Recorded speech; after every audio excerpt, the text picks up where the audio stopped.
Well, something you probably didn't learn about in school.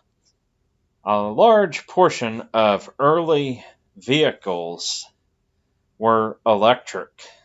The now defunct company Studebaker, for example, produced electric vehicles for approximately 10 years in the early 1900s. One of the most notable producers of early electric cars, though, was probably the Anderson Electric Car Company, which produced approximately 13,000 Detroit electric automobiles. But somewhere along the line, electric vehicles faltered and internal combustion became the standard. Once these electric vehicles left the streets, it wouldn't be till the next century when another company would come along and mass produce electric vehicles, or rather mass produce and distribute them nationwide with a lot of success. So here are my thoughts on why those early electric vehicles like the Studebaker Electric and Detroit Electric disappeared from our roads. Well, the first reason why I think they didn't catch on or stay popular was lack of electrical infrastructure. It's hard to relate to this now, but we're talking about an era when the majority of American homes, especially in rural areas, did not have electricity. Without electricity, it's going to be kind of hard to charge the batteries once they get near the end of their usable range.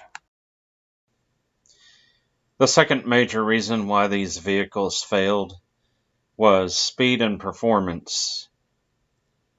The Detroit Electric, for example, was a slow car, 20 miles per hour.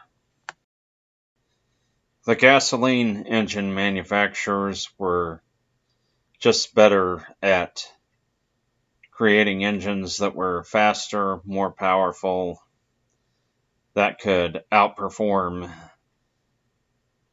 the electric car.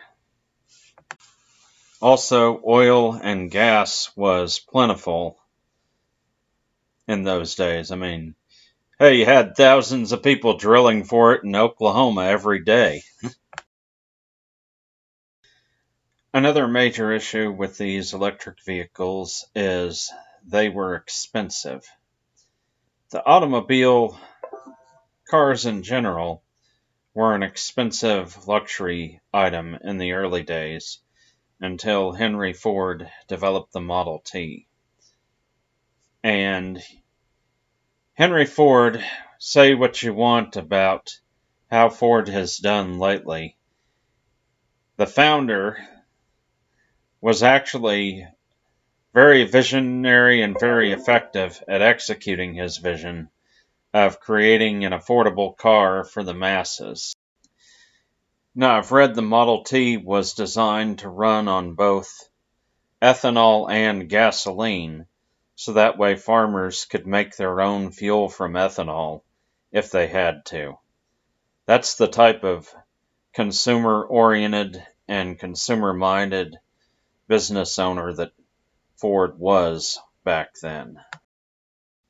On the electric car side of things, you didn't have a company founder or visionary who had those type of ideas, or if there was, they were unable to execute them. So taking a look at EVs from way back when, you have a vehicle that, no matter how good the batteries are, most people aren't going to be able to keep it charged at their home. They're slow and they're expensive. And along with the time-consuming issue and lack of infrastructure for recharging electric cars, by contrast, gasoline vehicles are easy to recharge. You pour more gas in the tank and you're good to go. And one last reason why I think the early EVs didn't fare that well in the long term. No matter how good the batteries were on vehicles like the Detroit Electric, and if the Wikipedia article is to be believed, they were actually pretty good batteries. An engine, an internal combustion engine, is made up of a bunch of different metal parts put together. And it was probably easier for more companies, more workers, more manufacturers to make metal parts than it was to make batteries.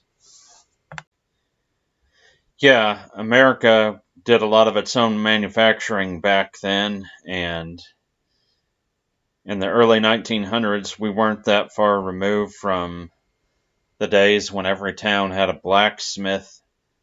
So there were many people who knew how to work with metal and make the metal parts that were required on the internal combustion engines. So those are the main reasons why I believe internal combustion engines became the standard over the electric vehicle in the early 1900s. If you like this video, please give it a like and a positive comment. And if you're not subscribed to the channel, go ahead and subscribe. Thank you and have a good day.